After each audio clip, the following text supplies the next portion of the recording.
Hey, it's time once again for Have You Heard, the official podcast of Nichols College Athletics. We're taping this on Tuesday, September 29th, and we sat down with one of several new coaches here at Nichols College, field hockey head coach L.A. Lane. Hope you enjoy. We're joined by brand new Nichols College field hockey coach Laura Ann Lane, or affectionately known as L.A. to people in the field hockey world. L.A., how's everything going today? It is going well. I'm thankful for another beautiful day here in Mass, and we're practicing, so all is good here on the hill. Could you ever imagine when you accepted this job a couple months ago that this is where we would be with no season right now, looking to play in the springtime, practices with masks and social distancing? I mean, it was just ever in the cards when you took this job just a few months ago. No, I was one of the ones that remained hopeful that we would be, one of the conferences up here to be able to get some type of season in, just really to get out there on the pitch. That's what I love to do, coaching the women and competing and playing games. So no, it was definitely not something that I ever thought, nor do I think anybody thought that it would happen at that point. But I think what was important is that everyone here at Nichols, everyone's here in the Commonwealth Conference, want our student athletes to be safe, so they're doing all that we can to really allow us to get some piece of normalcy into the lives of our student athletes, which I think is super important. When did you start to get nervous kind of down the home stretch of the summer that we went from very positive, we're going to play, we're going to play, we're going to play, to this may not happen, and then ultimately the decision was made not to play at all in the fall? I think when a lot of conferences started to fall, the early ones didn't concern me because they went early in kind of March, and so I just was like, okay, they're just kind of keeping with their narrative with what they started from the start of COVID. But when it became 25% of all Division III feel like the conferences weren't playing, um, then it was getting closer. I've got some friends within Division III coaching councils and ADs, and just speaking with them, it really was becoming clear, as optimistic as I was trying to be. I was readying myself, and actually through our Zoom calls with the women, I was upfront and honest with them from when school started to fall. We really had that discussion as far as what the fall could look like, but I really stressed the importance of us staying together as a group, but also recognizing and letting them know all the great work, that our AD Eric was doing to be the voice of the student athletes and to give us the best possible experience possible. So when we finally got that call, I actually was moving out of my apartment the morning that I had to tell the team. So I had to quickly throw in a Zoom call as I was loading a van. And that, I think, made it a little easier because I think they knew it was coming. And we just kind of talked about it. We shared that it was important for us to be mad, to be sad, to take a day and just be upset that we're not going to be able to compete. But the door was open for us to be able to play in the fall. And, take the time to have those feels and to be upset about it, but don't live there too long. And at the time, did you know about the scheduling decisions with the NCAA as far as the amount of games you'd be allowed to play and retain eligibility for student athletes? Were they aware of that, and was that any kind of consolation or solace for the student athletes? In my previous role, I was a senior women administrator and worked closely with a group. I was chosen amongst 29 other women to participate in the SWA forum. So we have a group that still communicates. So I was keeping up to date with what was going on with them. So having that discussion about what possibly could happen with the spring, that's something I was aware of and kind of still following throughout this process. And so I really kept the women up to date with that. That's something about my coaching style is just, you know what, I'm going to give you all the information that I have so that way we can make some really good decisions so they can also make good decisions. Do we want to come back for the fall? Do we want to go remote? Do I want to, take the fall semester off so I still can compete in the spring? And providing them with all that information, I think it made it a little bit easier for them to feel good about coming back to campus. And you mentioned the spring. What can you tell us as far as the schedule goes? What sorts of ideas have been floated around and talked about within the CCC? Sure. Something that was important to all the coaches within the conference was, what do we want to look at? Do we want to look at playing just the minimum so we get this year back? Do we want to have, a full schedule and play as many as we can? We really believed in, let's play the minimum. We're not quite sure what's going to happen. Let's get the minimum in. Let's get this year back for our student athletes. But we also kind of looked at it from kind of an overall community perspective. So if we as a field hockey program are only playing 6 conference games, so that would be 3 home games, then we're going to be helping out the Nichols College community by not having your staff run around to 1,000 games in the spring. So really trying to make sure that all of our student athletes, fall, winter, spring, get some type of experience, and not kind of overloading all of the resources that we have here. And that was a strong feeling amongst all of us. And that's kind of what we put forth to the ADs. So we will see what happens. And as far as start time, nothing really has been put out to us yet. We'll just kind of fit it in where it works. I think that's something everybody has learned throughout, when things started to close down in March, is you just kind of adjust, adapt, and we'll work it out. We'll figure it out. And the coaches here have been great as far as working to make sure that, regardless of what sport you play, our student athletes are getting the best possible experience that we can give them. And that's super important. And at the smaller Division III institutions, you do run into staffing issues, you run into facilities issues when you do push all these sports to one season. So it's a great idea by the coaches to try to stagger it out and help out the other programs. The NCAA had announced that they canceled the championship for the fall sports a few weeks ago. Did that have any bearing on the discussions that the coaches had? So for me personally, as much as I'm a competitor and think we're doing a great job, we're not vying for a national championship. And so I think my perspective is a little bit different than I think other coaches. So as far as the canceling of it, the excitement of the postseason tournament, that's gone. But I think everybody really, the focus was, how can we help our student athletes? How can we help our colleges at large? I think that really was the thought process there. Of course, UNE, Endicott, they're the most recent 2 to get the AQs for the NCAA tournament. So I'm sure it was a glimmer of thought. But both of those women are very cognizant of real world and what's going on and really what's super important. And that's what I feel came out of our call. Just what's important in this situation, which is to get back on the field in whatever way that may work. So in terms of the fall now, what's been the biggest adjustment, whether it's coaching style, scheduling, practices, anything? What's been the biggest adjustment for you now, not playing and almost having kind of your non-traditional become your traditional this fall?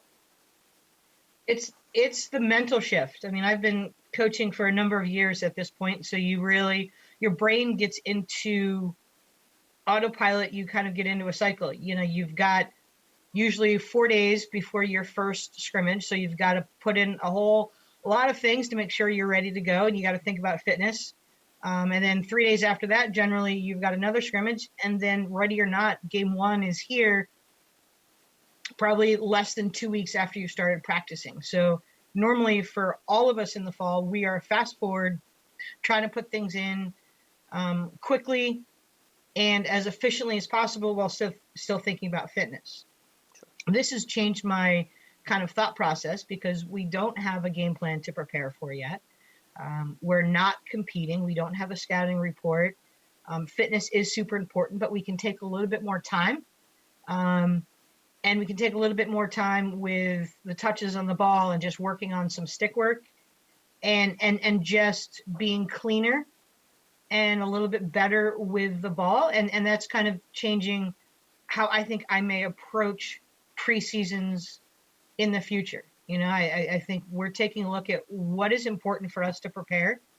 And I think that's one of the lessons that we need to take from this is that, okay, so we're going through this. Nobody's ever been through it before. What is this going to teach us? How are we going to be better on the other side? So it's really getting to know the women a little bit more, having a little bit deeper communication. I think that's also funneled down into the recruiting process. But you really work on the personal connections, how that equates with playing field hockey and the actual, physical part of the game. And I think that's only going to make us better. So I'm really focusing on this really is an advantage for us. And that's how we talk about it as a staff. That's how we're talking about it with the team. That's how I spoke about it with the alums last weekend. So it's something that I've embraced at this point, and I'm excited with the progress that we've made. We're halfway through our quote unquote non-traditional season, and the progress has been so much fun to watch. It's so great to see them succeed and to do some things that I know they've been trying hard to accomplish. And we're learning how to compete, which is fun, and just seeing their actions and their reactions is really enjoyable as a coach, and it makes me so thankful and grateful to be out there on the field. You make some great points. It's kind of funny in this era of social distancing that a lot of departments at Nichols and individuals and teams have almost been brought closer together. And speaking with a lot of the student athletes, there really seems to be a sense that they're happy to be back. Yes, it's different, and there's some adjustments, but they're happy to be back on campus, back in class in person, back with their roommates, back with their friends. And it seems like that's somewhat translated onto the field, that the energy level's still there, the compete level's still there. So that's not really an issue for you then. And for me, the language was important. So I've really tried very hard not to use the terms new normal, it's different. Just this is the way we're doing it, and just have the focus instead of being what we're not getting. Here's the opportunity that we have in front of us, and this is the advantage that we've got.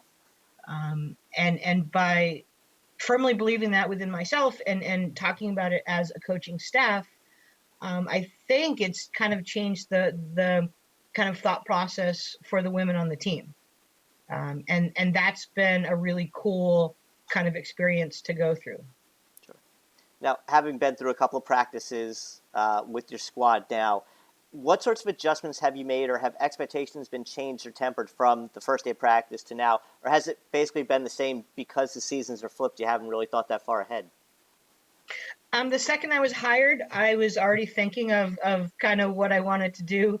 When I got the job, watching film, we've got some great resources. So I was able to watch the team and looking at who they had coming back and who they lost. My style of play is different. I'm not a hit and hope type of player or type of coach. I really want to make sure that we control the ball, and it's a passing game, and it's a full 11 players take part in every single goal. And that's been our focus. So really kind of hammering home the fact that, stick needs to remain on the ball. We are hitting the ball. We're striking the ball. We're really getting that form down well. Eyes upfield and quick transitions. So I think maybe a little bit of the fitness aspect of that style of hockey might be a little bit of an adjustment for them. And then the vision part of that, because you need really good vision in order to find those extra passes, to find those lanes. And so we've been setting up some drills just recently, because we've been able to kind of move on to that next step to work on the vision, and not just take kind of the easy blast the ball up the field and hope something happens kind of road, where we're in more control and in more control of our own destiny. This is a squad. There's not a large freshman class really with this Nichols College team, and Yale, because I don't believe there are any freshmen on this team right now. But your coach has been pretty successful over the years, and we're going to talk about that in a little bit. What does this do for you in terms of now you've got a practice where maybe instead of 21, 22, 23 women out there, you've got about 10, 11, 12 girls. How has that changed things for you? So for me, I mean, historically, I've been somebody that numbers, as far as a roster size, I don't get worried. I don't get concerned over it. We have what we have, and we kind of move on and take care of the important part. So, having a smaller squad size. Right now, I am the freshman on the team. So I'm getting used to kind of the things that make Nichols great and what they want to continue to have for traditions on the field hockey program. So I'm the only new freshman on the field. So I think, and they're also all freshmen as far as with my coaching style and the way that I'm going to be running a program. So it's just remembering that, I've got a great assistant. Chippy was a student athlete here, a former head coach herself, and just been with the program. And it's been a godsend that She wanted to stick around, and I'm enjoying working with her and learning from her. And we're just kind of all enjoying the fact that we do get to get on the field. And I'm needing to take another step back because I might refer to something a little differently that my old assistant knew. We were on the same page, kind of in the same brain. So I got to make sure that I define my words a little bit better and let them know what I mean when I say something. So that's really, I think, for me, has been one of the biggest adjustments. And of course, you speak of Chippy, Nicole Simeone, who was a student athlete at Nichols and also a terrific employee of the Nichols College Sports Information Department during her time as an undergrad. Recruiting is obviously a massive piece of building any championship team. And what does this do for you now? Now, recruiting is obviously much different than it was 8 months ago. But what does this do for you in terms of you have a lot of room to recruit and a lot of opportunities to present, but it's hard to go get recruits right now and to go see them. So how does this all work for you now? Yeah, that's a really good question, and we're all trying to figure that one out, as they say. Part of the program that all field hockey coaches use is Coach Packet, and so there are videos for every single event for the past 2 years still available for us to watch. So honestly, the afternoon that I said yes to take this job, I was able to get into Coach Packet, get onto Nichols' site and started recruiting from kind of day one per se. So I was able to do a lot of recruiting, quote unquote, from my kitchen table. Um, Watch those games, send out emails, and kind of started and had a base of recruits that I could reach from prior to me ever really stepping foot on campus. There have been a couple of events this summer that I've been able to coach at, which has been fantastic. There's a really good organization up here that runs most of the major field hockey events, and I've gotten in touch with them. So I've worked their College Connection recruiting event at the end of July, which is great, and I'm doing a skill series with them. I just finished up my last day on Sunday, but was able to, get a group of athletes there, not only get the list, but get a chance to work with them, but more importantly, get my name and face out there with Nichols College and really be introducing a whole crop of new folks to what makes being here great and wonderful. And now it's just connecting with the local club coaches. I've stepped up and really, made sure that I talked with those club coaches, tried to work the relationships that I'd had in the Mid-Atlantic region with the clubs up here. I had a virtual prospect call last Sunday evening, went well, and I'm looking forward to hopefully being able to do another after our next big tournament that I'll attend, but also getting people to campus. So it's just important to get our vision out and to find the proper fit for how I want this program to go. And it's going to take a unique individual to come in and go, okay, might be a little bit of a battle in year one, but I'm going to be ready to make that commitment. And those are the athletes that I'm looking at to put on our roster. Sounds like you're off to a great start with recruiting. Obviously, your ties are more towards the Western Pennsylvania area, or anywhere in Pennsylvania, really, so it's a transition coming up here. But 13 years at Gwynedd Mercy, how did we end up in Dudley?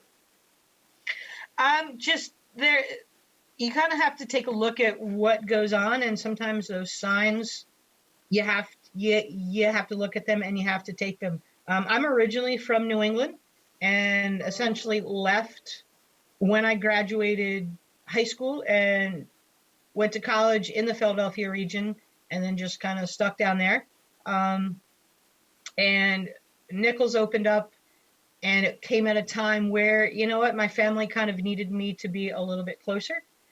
So those two pieces of the puzzle, I think that was kind of, the sign going, all right, let's take this opportunity to do what you can do as a sister, as a daughter, to, help out a family that I haven't been near since essentially I graduated high school 100 years ago at this point.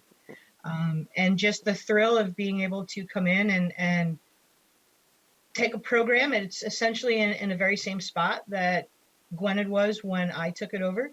I knew there was a good institution here at Nichols as far as academically, and it being primarily a business school was definitely intriguing.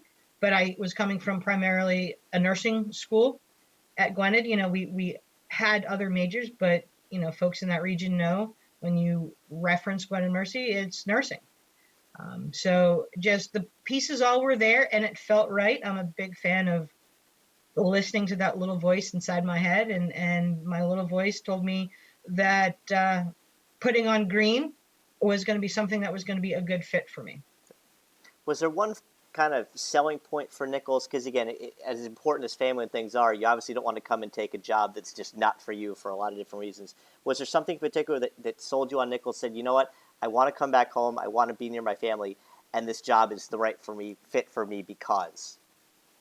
Sure. Well, since I have been coaching for so long, and I'm somebody that really is just going to talk to anybody on the sideline. So I really have some very close relationships with numerous coaches, both in all three of the divisions, and then also through my work with We Coach and the organization for the Women Coaches Academy. I knew a lot of people in this area. A very good friend of mine reached out to me immediately when this position opened, who is also, friends with Kristen Mallett. So told me great things about Mallett as far as what it would be like coming in to work, as far as from, the staff, the professional standpoint. And I also received a phone call from a fellow conference coach indicating that this position was open, and that she thought it would be a good fit, and had a conversation with folks here as well. So getting that word of mouth and hearing it from people that I trust and respect, that really kind of hammered home that, yeah, LA, you kind of really need to take this opportunity and run with it. And the excitement, I'm a competitor at heart. Like, I want to compete. I will take one trip in from the grocery store. I'm not taking two. Doesn't matter how many bags I'm carrying. So the competitor in me is ready to, take this program. There's some great coaches that coached here prior to me, and then just to continue that drive and that strive to the top. Yes, I had a successful career at Gwynedd, and I'm so thankful for the women and the student athletes that played for me. But we started where we're at now, and to have this group specifically that I'm working with be able to feel what it feels like to win a big game, I want them to feel it. That's super exciting. This is a program that has had a lot of success in the past. It's fallen on some hard times the last couple of years. Leaving Gwynedd Mercy, how difficult was that decision at the end of the day to let them know, hey, after 13 years, I'm going home? It's always tough, and I'm a coach I'm an emotional coach. I am an emotional person, and saying goodbye is always tough. Leaving women that you recruited, that essentially came to that institution because of you. That is never easy. It is never going to get easy, regardless of where you're at. But I forced myself to go, okay, you need to do what's right for you in this moment, and you also need to do what's right for your family. And they're going to be okay. They are still going to be able to play field hockey. The institution brought in a great coach, who's going to come in and continue, but also add her changes to it. So I knew that my players would be okay, and it was time for me just to make that step. But did I shed some tears? Oh, yeah. Hardcore. Sure. Did they shed some tears? Absolutely. But they still know that just because I'm not on their sideline and I'm not their coach anymore, I'm still coach. And, I'm still in their corner, and will be thrilled to watch them succeed when they get to take the field in September. Again, that's a program. They had 1.4 straight Colonial States Athletic Conference championships, 6 NCAA tournament appearances. Do you have a favorite memory or season from your time there?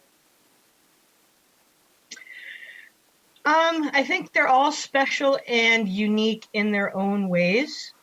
And I think one memory that just really stands apart, and it's special, and sadly it's not a great memory, but the season after we lost our student athlete Christy Kelleher, she was killed in a car accident the summer before that season.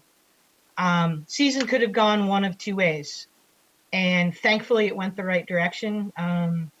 We still were able to win the conference that year, but primary for me was to make sure that the women on the team were okay, and I didn't add that extra stress of playing for Christy and making sure that every single thing we did needed to come out perfect, because if it didn't, we were letting Christy down. So that stretched my limits as a coach, and I really grew. I think you change when that happens to you, and you really look at what's important, and that is the women on their team and making sure that they're okay. And we knew Christy was with us. Our first game, a butterfly came through.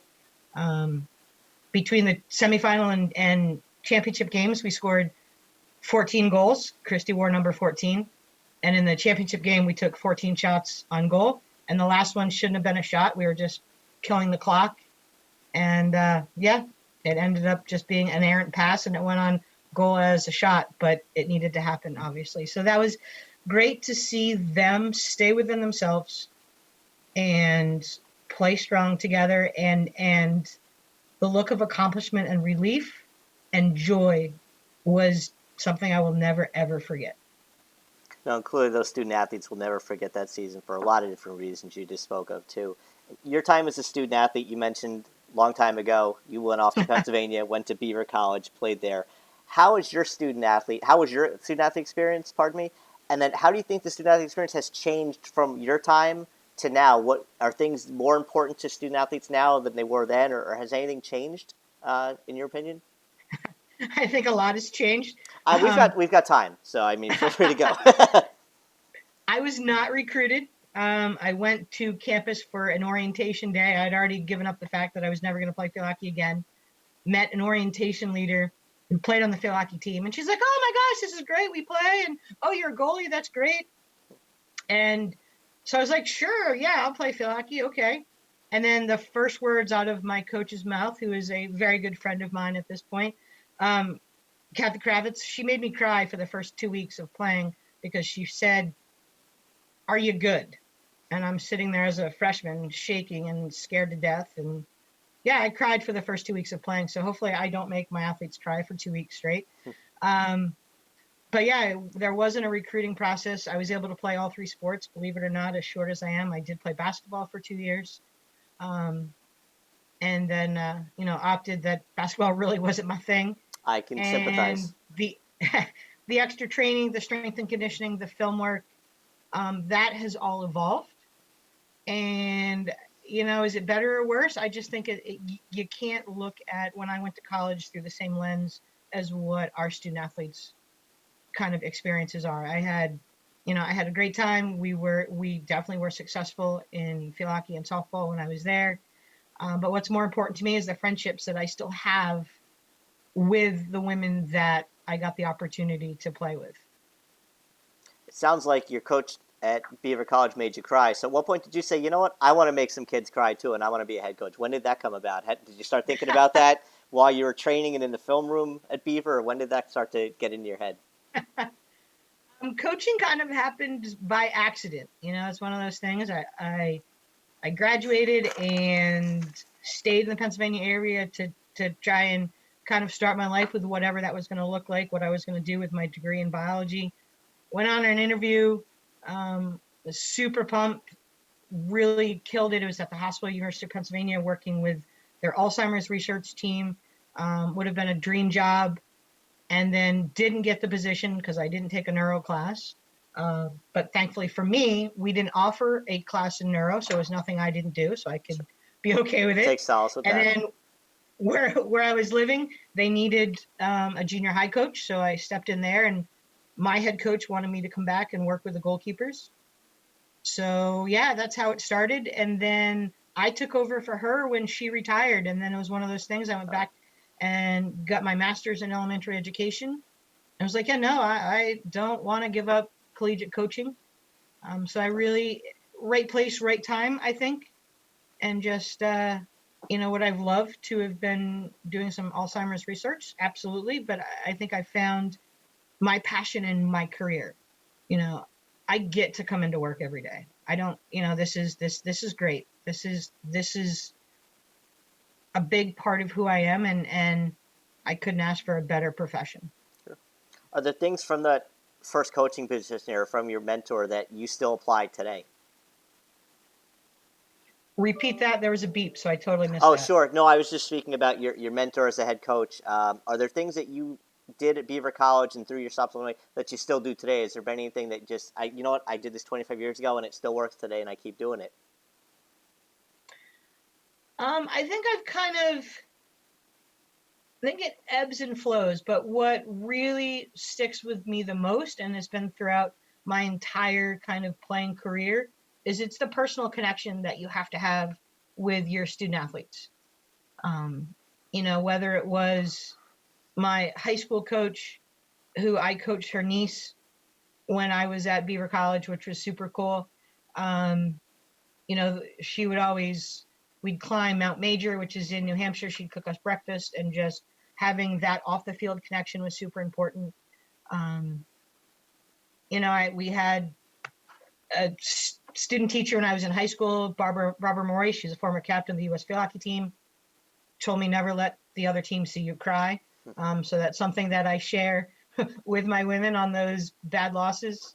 But continuing the tradition of knowing who you coach and making sure that they know that they're important to you, and to do the little things that show. Like, we would go to Kathy's house for pool parties, and she would cook dinner for us and just continue that conversation. And it never was about field hockey when we were at her house. Sure. It was always about us.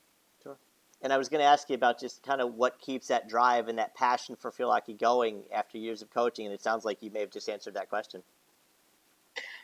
Number one, it's fun. I mean, technically, I get paid to play field hockey, which is fantastic. And the kind of growth that I get to see the women take, I mean, generally they come in as freshmen and they don't say very many words and they're scared. And I probably do make some cry. I'm sure I have in my time.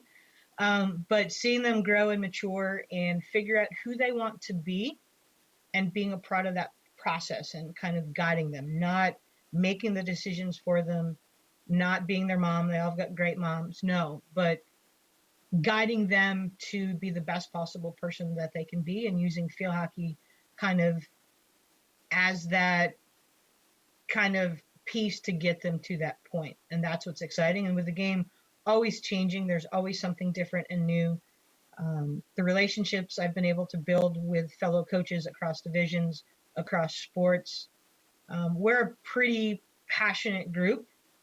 And yes, we compete like crazy on the field, but when it comes to taking care of each other and sharing and helping, hands down, couldn't think of a better group of men and women to be around of than those in the coaching community. LA, tell us a little bit about the 100-mile challenge, which you got the Commonwealth Coast Conference has joined up with the Atlantic East Conference.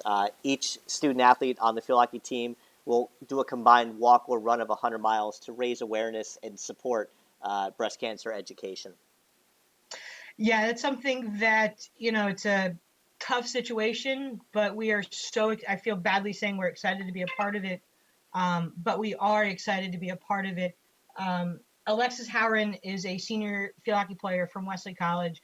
Wesley beat us in our last championship game. So, and she was a phenomenal student athlete out there. And I've known their coach, Tracy Short, since actually I started coaching the first time way back at Beaver College. So Tracy and I go way back. So when I had heard over the summer that her student athlete, was battling breast cancer, she actually found it doing a self-exam, which I think is super important to get out to all women, but specifically all women student athletes, just to make sure that, hey, it can happen to you.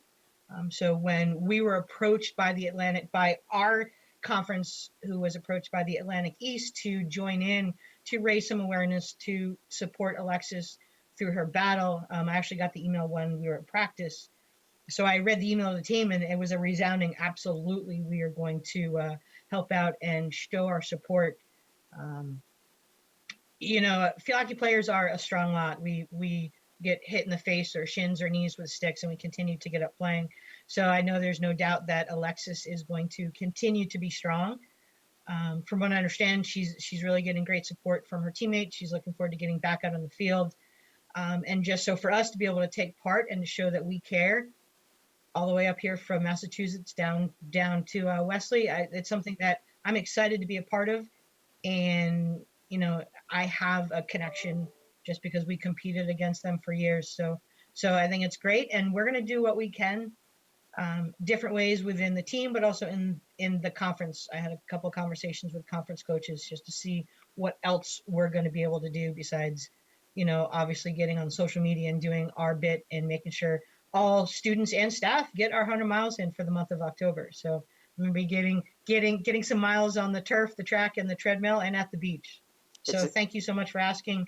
Um, just Tracy does a great job down at Wesley, and so if she's a recruited student athlete for Tracy Short, she's a good human being, and so we want to wish her the best and continued health and wellness.